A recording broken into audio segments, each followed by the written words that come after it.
Si vamos a hablar de la época en que se hicieron los juicios, hay que pensar por qué se logró hacer el juicio y ese juicio. Por lo tanto, no me queda otra que remontarme a lo previo a la elección. Primero, que los militares cometieron una estupidez, Galtieri sobre todo, porque se equivocó en su diagnóstico y sus relaciones, los jefes de relaciones exteriores también. El problema en ese momento de la dictadura en la Argentina es que ya no tenían a quién perseguir, uno. Segundo, los países centrales que habían hecho que las dictaduras de Latinoamérica se endeudaran y mucho a intereses bajos, estaban pidiendo la devolución del capital y del interés. Y eso lo complicaba Galtieri, que había quedado ya como último jefe, después de la renuncia de otros de las juntas, y que en realidad creían que declarando la guerra de Malvinas, tomando Malvinas o una isla cercana a la principal, como hizo Astiz, mandado por el gobierno, claro, las naciones, Estados Unidos iba a actuar ante la OTAN en defensa de la Argentina. Por lo menos iba a encontrar alguien que hiciera un acuerdo entre Inglaterra y la Argentina. No percibieron un montón de cosas. Entre otras, por ejemplo, que era el gobierno de Margaret Thatcher, y que en el gobierno de Margaret Thatcher también tenía problemas ya políticos y mucha resistencia. Por lo tanto, le convenía una guerra que organizara a la sociedad detrás de ella. Es decir, defender políticamente su posición, pero justamente a través de una guerra. Las guerras suelen permitir que los jefes tomen alza. Pregúntense si no, ¿por qué Milei hoy quiere pelear con Cristina Fernández de Kirchner? Porque no hay otras figuras importantes. Pero si las hubiera, pelearía con ellos la próxima elección, ¿no es cierto? Bueno, total, perdimos la guerra. Los mismos que habían estado gritando en la plaza «Viva Galtieri», «Viva las Malvinas», etcétera, terminaron diciendo «Galtieri, compadre, la de tu madre». ¿Qué había pasado con los hombres políticos, con los líderes políticos en ese momento? Dos de ellos no concurrieron al sur a estimular a las fuerzas. Uno de ellos fue Alfonsín. Raúl Alfonsín formaba parte de la Asamblea Permanente por los Derechos Humanos, más o menos desde el 77, y dijo que era una locura. Miró el futuro, por eso se habla de líderes. Son los que ven el futuro, los que imaginan qué va a pasar y qué es lo que no hay que hacer o sí hay que hacer. Y él prometió, y lo prometió, en la primera disertación que hizo fue en el Seminario Juvenil de la Asamblea Permanente por los Derechos Humanos, donde yo estaba en el Consejo de la Presidencia también, fue ante los jóvenes y habló de obediencia debida, sin nombrar como tal obediencia debida. Dijo, va a haber tres niveles de condenas. Una condena a los que dieron las órdenes, otra condena a los que los cumplieron por obediencia debida, si es que corresponde, y una condena más severa a los que cometieron exceso. Hasta ese momento vinieron a hablar conmigo, que yo era la que manejaba la cuestión de las cifras en la Asamblea Permanente, No solo yo, otros también, pero bueno, vinieron, yo era la que más sabía. Sabía más porque en el momento en que entendí que los militares habían asesinado a mi hijo Pablo, desaparecido desde mi casa, tenía 17 años. Al principio yo me dormía todas las noches cuando le metía un tiro entre ceja y ceja. No necesitaba sedantes, pero un día comprendí que no lo iba a hacer, que no podía hacerlo y que lo que me quedaba era trabajar para meterlos presos. Y los metí presos. No solo yo, claro. Hubo mucha gente que colaboró con eso y con mucha fuerza. Había un partido radical en la cual la derecha del partido radical, yo diría, la lideraba Balbín, que es posible que hubiera aceptado la ley de autoamnistía de los militares si él hubiera sido el candidato, pero habiendo fallecido él, el que quedó como jefe del radicalismo fue Raúl Alfonsín, que lo primero que dijo es: yo no voy a aceptar la autoamnistía que se otorgan a sí mismos los militares. Después de eso, bueno, habló del enjuiciamiento, etc. El problema era que los organismos de derechos humanos querían el enjuiciamiento, pero pensábamos, sin saber mucho, hay que confesarlo, de qué se trataba, en una bicameral, es decir, que hubiera diputados y senadores que tomaran declaraciones e hicieran una condena que nosotros llamábamos moral y social. Nadie podía imaginar a los militares pasando por un juicio. Era muy difícil imaginarlo.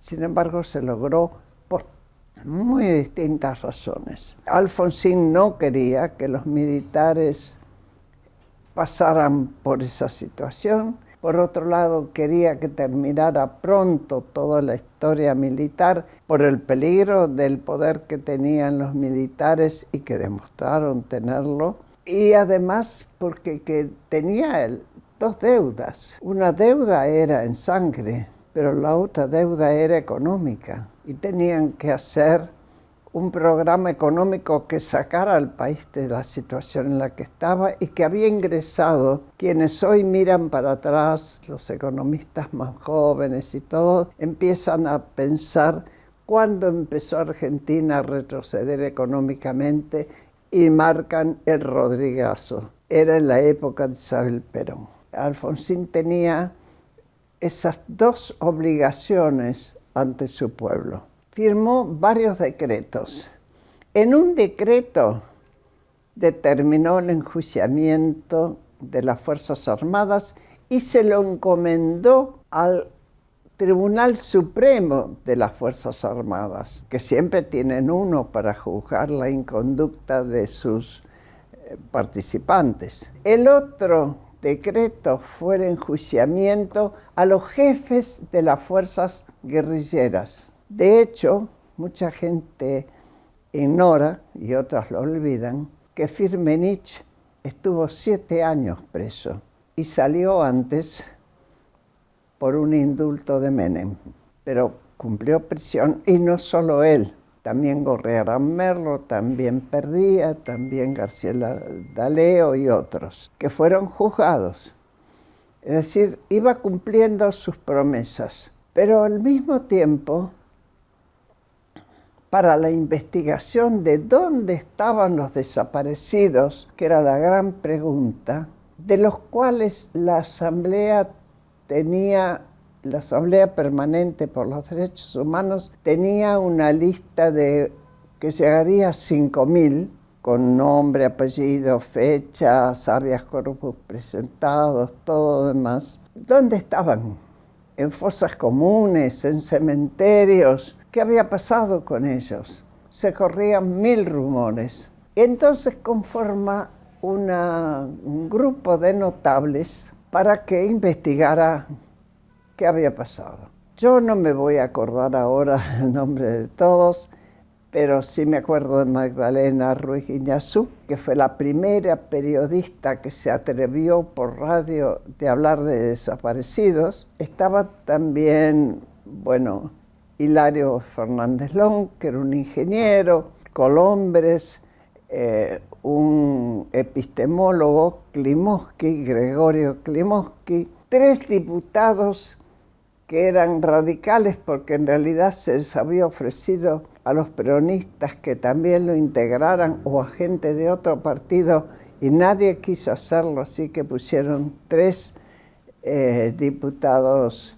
radicales. Rabosi, Eduardo Rabosi, filósofo, un abogado filósofo, a quien Alfonsín le había confiado la marcha de ese grupo, Monseñor Jaime de Nevares, que pertenecía a la Asamblea, Carlos Gattinoni, que también pertenecía a la Asamblea, siendo obispo emérito metodista, y Marshall Meyer, que era fundador de la nueva forma hebrea más moderna que había en la Argentina, y secretarios estaban quien fue después vicegobernador de la provincia de Buenos Aires, Daniel Salvador, Eduardo Mansur, que era el secretario de Legales, era un abogado. Era un cuerpo muy bien armado, pero que no tenía la más mínima idea de por dónde empezar.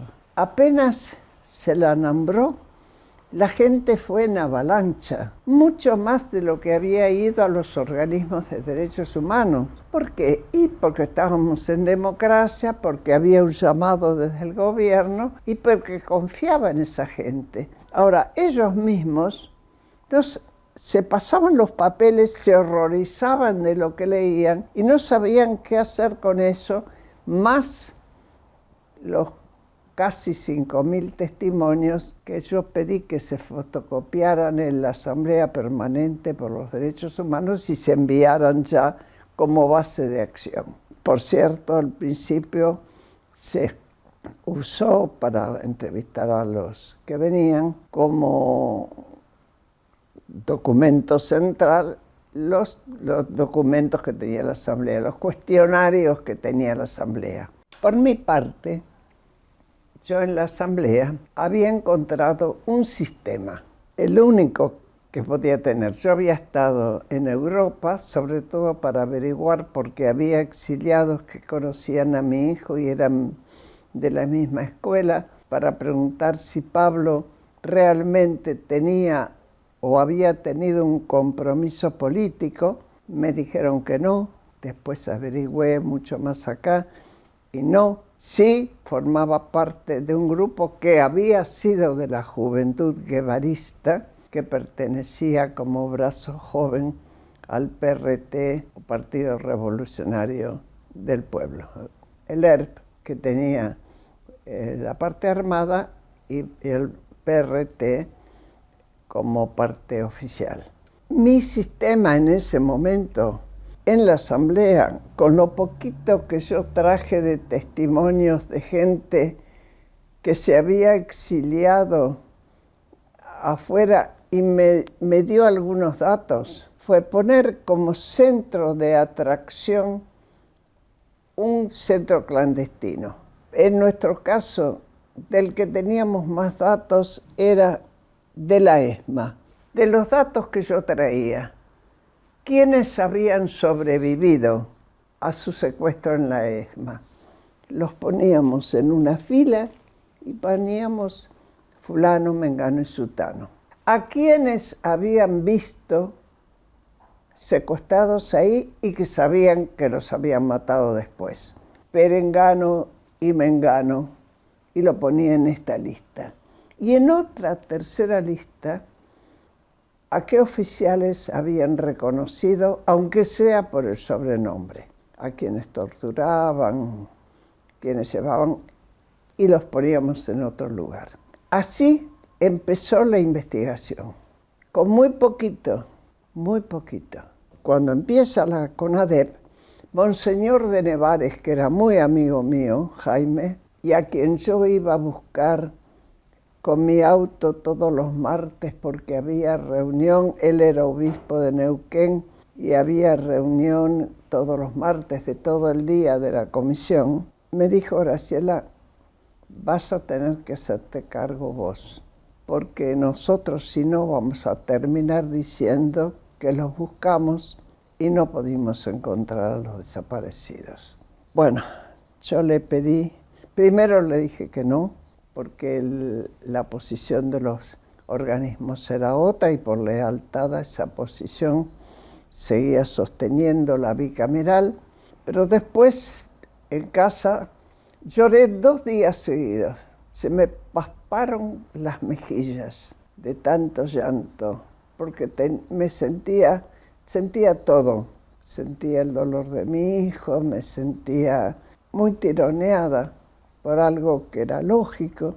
Y cuando lo volví a encontrar le dije: está bien, acepto, pero pongo 2 condiciones. Una condición, que los secretarios formemos parte de la comisión, aunque no tengamos voto, pero sí que podamos hablar. Yo quiero voz. Yo voy a hablar en nombre de los desaparecidos en ese grupo. Y la otra condición es que me dejen pedirle a los otros organismos gente que no se desmaye cuando lee un testimonio, porque el Ministerio del Interior, del cual dependíamos, había mandado empleados, pero los empleados no estaban acostumbrados y tenían miedo. O leían un testimonio y se desmayaban, o agarraban la cartera y se mandaban a mudar. Y decían: yo me vuelvo a mi lugar de trabajo, yo esto no me lo banco, porque todo era muerte, muerte, muerte, aunque no dijera muerte, pero decía desaparición. Pero después de tantos años, todos sabíamos o sospechábamos que eran muertos. Lo que nos sorprendió enormemente fue que aparecieron gente que había estado detenida desde 1 hora hasta varios años en distintos centros, sobre todo en la ESMA, y que venía a dar su testimonio a la CONADEP primero y después estaba dispuesta a hacerle el juicio que fuera. Por cierto, que nosotros queríamos un juicio común, hecho por la justicia civil, pero ni nos atrevíamos a pensarnos porque estaba la cuestión del Consejo Supremo de las Fuerzas Armadas que tenía que juzgar a los militares. Hubo casi 600 testimoniantes que habían sobrevivido y a ellos tenemos que agradecerle que se haya podido probar lo que era difícil de probar, porque precisamente la desaparición fue la forma en que la Junta Militar, que por primera vez en los 6 golpes que hubo en la Argentina desde el 30 al 76, por primera vez eran las 3 fuerzas. Las 3 fuerzas estaban comprometidas y las 3 fuerzas tenían un plan. Incluso habían llamado a expertos en tortura argelinos, los que habían luchado contra aquellos que pedían Argelia libre, que al final de Gaulle lo entregó, los puso en libertad. Alguna de esa gente fue invitada a enseñar cómo se torturaba. La gente confió en la CONADEP y la relación de la CONADEP, que es Comisión Nacional sobre Desaparición de Personas, presidida por Ernesto Sábato, fue muy abierta a la sociedad. Por eso mismo se confiaba y se colaboraba con ella. Así pudimos avanzar y en los primeros 6 meses, que era el tiempo que teníamos, logramos, yo creo que evaluar un 30% de la cantidad de documentación que teníamos, pero de eso salía una implicancia enorme. Desde luego que teníamos infiltrados. La noche anterior a que se entregara el informe a Alfonsín, habíamos tenido que rehacer todo el expediente de Mar del Plata, porque habíamos nombrado comisiones en distintos lugares, alguien se lo robó, está claro que teníamos algún topo. Y esa noche nos quedamos a dormir algunas personas en el piso, tiramos unos almohadones y nos quedamos a dormir para impedir que nos robaran nada. Terminamos de fotocopiar, porque eso que hoy ustedes ven en el libro Nunca Más y en su acceso, Nunca Más, era un alto de testimonios, y eso fue lo que se le entregó en la Casa Rosada a Raúl Alfonsín. Sábato le entregó eso. Por ahí andan las fotos por mi casa. La pregunta es, ¿y por qué se hizo un juicio cuasi común civil? Y después digo, ¿por qué cuasi? Porque dos consejos supremos, a los cuales se les dio todo el tiempo, contestaron que las órdenes habían sido correctas y que ellos no podían opinar ni juzgar. Por lo tanto, que los militares que habían actuado correctamente.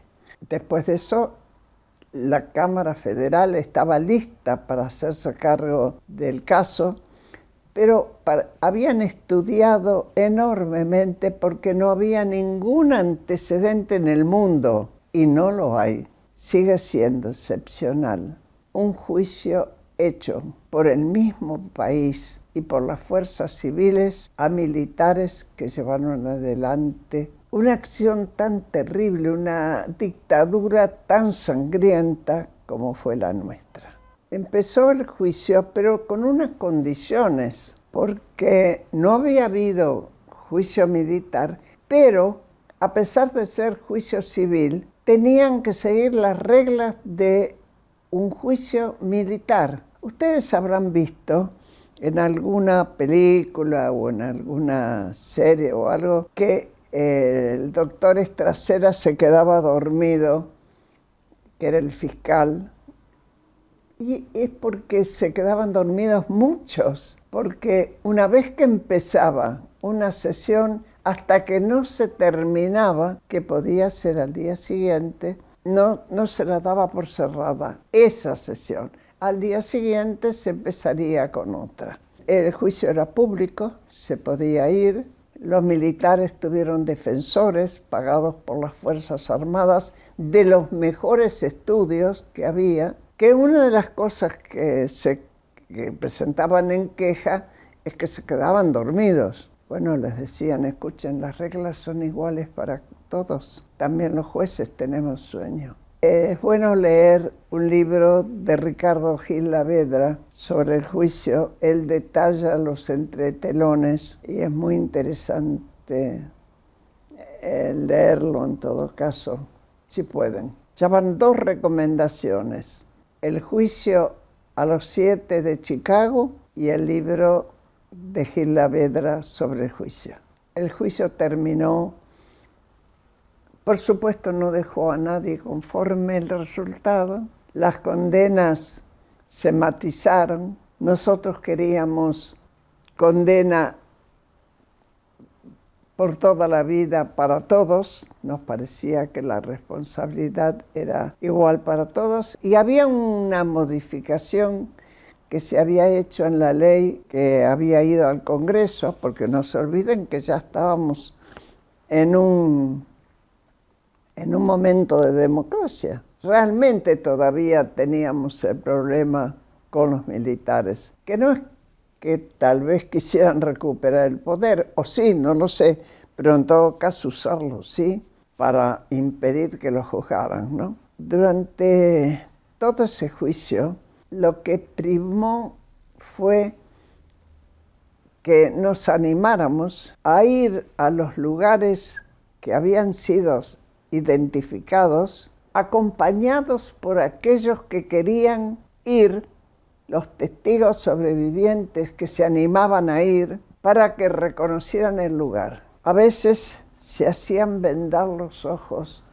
porque decían íbamos vendados puedo contar los pasos desde el quirófano, así lo llamaban al lugar de tortura, hasta la celda o el lugar donde estuvieran asignados. Y jamás me voy a olvidar un joven que en una comisaría que actuó por un tiempo como centro de concentración, empezó a rascar desesperadamente en una de las cuchetas metálicas que había y decía, tiene que estar, acá está. Sacó la pintura y estaba su inicial en otra pintura, las iniciales de su nombre.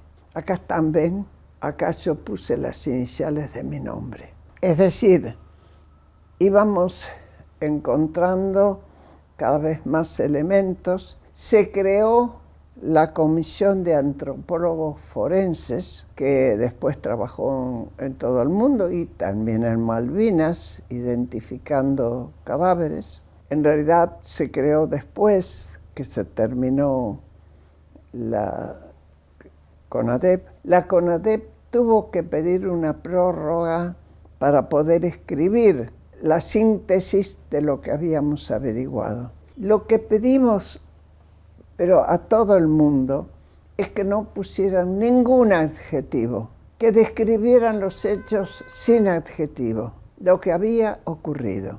Y cada uno tomó una parte. Yo tomé la parte de la descripción de los centros clandestinos, que a mi criterio era la parte más fuerte para un posible juicio posterior. No estábamos seguros de que lo hubiera, pero tratábamos de precaver que sí lo hubiera. Dije que trabajaron mis hijos conmigo. Sí, María Alejandra y Martín Diego trabajaron conmigo. Trabajaron no conmigo al lado, sino cada uno en una tarea. Movimiento por movimiento, había 8 organismos de derechos humanos, sacando la Asamblea Permanente por los Derechos Humanos, 7, y le pedí a cada uno que me prestaran personal de la mejor calidad, aquel que no se fuera a asustar. Staff acostumbrados. Madres no quiso poner a nadie porque desconoció todo el tiempo el juicio. Abuelas con mucha razón nos dijeron, somos muy poquitas, lo más que podemos hacer es traerles toda la documentación que tenemos. Le dio validez a la CONADEP y los demás dispusieron que hubiera gente. Precisamente había mucha gente joven que estaba acostumbrada a trabajar o que se había acercado a trabajar a los organismos o que había marchado con nosotros en las últimas marchas que cada vez fueron más numerosas para pedir por los desaparecidos. Yo sé que al propio Alfonsín había gente, incluso dirigentes extranjeros, que le decían, pare por favor, porque se van a levantar los militares. Pero ya una vez tuvimos una reunión con él y charlamos, y cuando él contó todo eso, en un momento dado se le dijo, estamos todos en el mismo barco, si se saca el tapón nos unimos todos, nos hundimos indefectiblemente. Vamos adelante. Y hay un mérito en Alfonsín que jamás vetó ni negó nada de lo que nosotros hicimos. Nunca nos descreyó, nunca nos desautorizó. En los últimos 3 meses, cuando ya estábamos haciendo el informe, vinieron a decirnos unos que estaban presos porque los habían puesto presos porque robaban por su camiseta. Era gente de los grupos de tarea que, no teniendo a quién buscar políticamente, secuestraba empresarios, como el caso de Macri, y pedía dinero. Y fueron al Ministerio de Defensa diciendo que entre los que están presos se corre la voz de que no van a terminar con vida ni Sábato, ni Aragón, ni Graciela Fernández Meijide. Yo les dije, escuchen, Toda la dictadura estuve sin custodia. ¿Me van a poner custodia ahora? Y me contestaron, y acepté que era razonable, entonces la responsabilidad hubiera sido de Videla. Hoy es de Alfonsín, es del gobierno. 2 o 3 últimos meses yo viajé, como decía Perón, de mi casa al trabajo y del trabajo a mi casa, porque no quería comprometer a nadie, y con custodia, con 2 custodias que me venían a buscar en un auto y me llevaban. Eran los mismos que habían secuestrado, eran policías, seguramente era buena gente, no lo sé, no lo puedo saber. Aquello que yo me prometí que los iba a meter presos, creo que en buena manera ayudé a que fueran presos. Claro que se hizo Semana Santa, con lo cual se demostró que tenían poder todavía y que lo iban a hacer jugar. Al primer subteniente que fueron a juzgar, Campo de Mayo se sublevó y aparecieron los famosos caras pintadas, ante los cuales Alfonsín tuvo que ir a negociar, y ahí hay que reconocer que lo acompañó con mucha hidalguía Antonio Cafiero, con mucha hidalguía.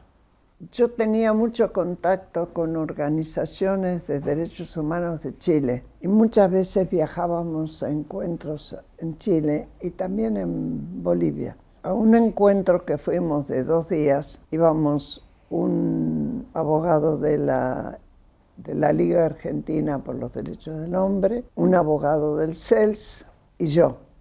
Íbamos 3. Cuando yo llegué al hotel, lo primero que hice fue llamar al Mercurio, que era el diario importante en Chile, y preguntarles qué había hecho la Corte Suprema con las condenas, porque esperábamos que la Corte las hiciera, la generalizara más amplia. Y me dijeron, fulano, cadena perpetua, mengano perpetua, pero algunos no. Algunos tenían 8 años, 6 años. Entonces, claro, nos quedamos mascullando. Y cuando llegamos al otro día, había ya algunas personas, sobre todo los que invitaban, la organización que invitaba, y nos reciben con un aplauso. Y nosotros decimos, ¿por qué?